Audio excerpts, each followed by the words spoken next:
అందరికీ నమస్కారం. మహాలక్ష్మీదేవికి ప్రీతిపాత్రమైన అఖండ దైవిక వస్తువులు కొన్ని ప్రకృతిలో ఉన్నాయి.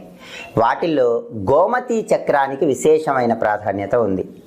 ఈ గోమతీ చక్రం అనేది సముద్ర తీర ప్రాంతాలలో లభిస్తుంది. అందుకే సముద్ర రాజ తనయ అయినటువంటి లక్ష్మీదేవికి గోమతీ చక్రం అంటే ఎంతో ప్రీతిపాత్రం.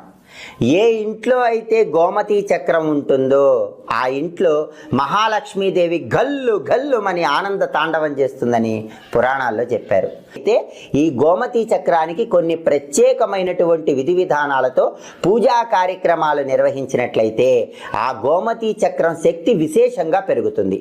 ఈ గోమతీ చక్రానికి 41 రోజుల పాటు కుంకుమ పూజ చేసి ఆ కుంకుమ పూజ చేసినటువంటి గోమతీ చక్రాన్ని మీ ఇంట్లో ఉంచుకున్నట్లయితే ఎప్పటికీ మహాలక్ష్మీదేవి అనుగ్రహం మీ కుటుంబంలో ప్రతి ఒక్కరి మీద విశేషంగా